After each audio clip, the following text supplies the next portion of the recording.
இரட்சகராகிய இயேசு கிறிஸ்துவின் நாமத்தினாலே உங்களுக்கு என்னோட அன்பின் வாழ்த்துக்கள். இன்றைய நாளின் தியானத்துக்காக தேர்ந்து கொள்ளப்பட்ட வேத வசனம் லூக்கா எழுதின சுவிசேஷம் 17வது அதிகாரம் 17வது வசனம். அப்பொழுது இயேசு, சுத்தமானவர்கள் 10 பேர் அல்லவா, மற்ற 9 பேர் எங்கே என்றார். 10 குஷ்டரோகிகள் ஆண்டவரிடம் வந்து, இயேசு ஐயரே, எங்களுக்கு இரங்கும் என்று சத்தமிட்டார்கள். இயேசு கிறிஸ்து அவர்களிடம், ஆசாரியர்களிடம் சென்று காண்பியுங்கள் என்றார்.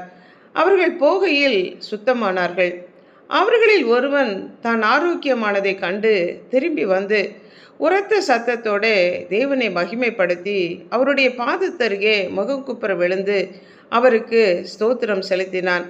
அவன் சமாரியனாக இருந்தான். அந்த 10 பேரும் சுகமடைந்தார்கள். 9 பேர் யூதர்கள் ஆசாரியர்களிடம் காண்பிக்க போய்விட்டார்கள். ஆனால் இந்த ஒரு மனிதன் சமாரியன், இவன் ஆண்டவருக்கு நன்றி சொல்வதற்காக அவன் திரும்பி வருகிறான். உரத்த சத்தத்தோடு தேவனை மகிமைப்படுத்தி அவருடைய பாதத்தருகே முகம் குப்புற விழுந்து தன்னுடைய நன்றியை அவன் தெரிவித்துக் கொள்கிறான். அப்பதான் ஆண்டவராகிய இயேசு கிறிஸ்து கேட்கிறார், சுத்தமானவர்கள் 10 பேர் அல்லவா, மற்ற 9 பேர் எங்கே என்று. ஆண்டவர் எதிர்பார்த்தது சுகமடைந்த 10 குஷ்டரோகிகளும் வந்து தனக்கு நன்றி சொல்வார்கள் என்று. ஆனால் ஒருவன் தான் வந்தான். 10ல் ஒருத்தன் தான் நன்றி அறிதல் உள்ளவனாக காணப்பட்டான். 9 பேரில் ஒருவனாக நாம் இராதபடி இந்த ஒரு மனிதனைப் போல நாம் நன்றி உணர்வு உள்ளவர்களாக காணப்பட வேண்டும். இந்த ஒரு மனிதனை பார்த்து தான் ஆண்டவர் சொன்னார், நீ எழுந்து போ, உன் விசுவாசம் உன்னை ரட்சித்தது என்று. Your faith has made you whole. உன்னுடைய விசுவாசம் உன்னை முழு மனிதன் ஆக்கிவிட்டது என்று சொன்னார். மற்ற 9 பேரும் பெற்றது சரீர சுகம் மாத்திரமே. ஆனால் இவன் பெற்றது சரீர சுகம் மாத்திரமல்ல, அவனுடைய ஆவியிலும் ஆத்மாவிலும் சுகத்தையும் ஒரு விடுதலையையும் அவன் பெற்றுக்கொண்டான்.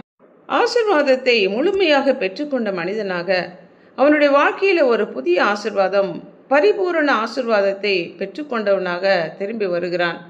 நாமும் கூட நமக்கு ஆண்டவர் செய்கிற எல்லா காரியங்களுக்கும் நன்றி உள்ளவர்களாக நாம் காணப்பட வேண்டியது அவசியம்.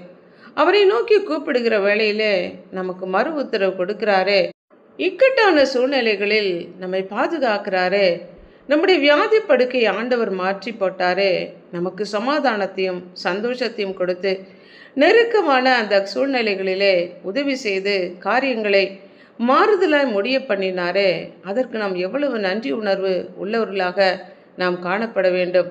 அவருக்கு செலுத்த வேண்டிய கனத்தையும் மகிமையையும் செலுத்த கடவோம். ஜெபிப்போமா.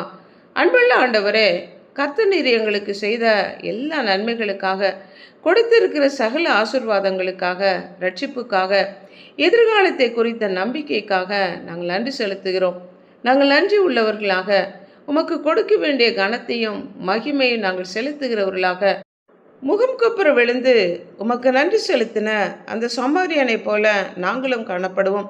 எங்கள் ஒவ்வொருவரையும் உடைய கரங்களில் அர்ப்பணித்து இயேசு கிறிஸ்துவின் நாமத்தினால் ஜெபிக்கிறோம் பிதாவே. ஆமென்.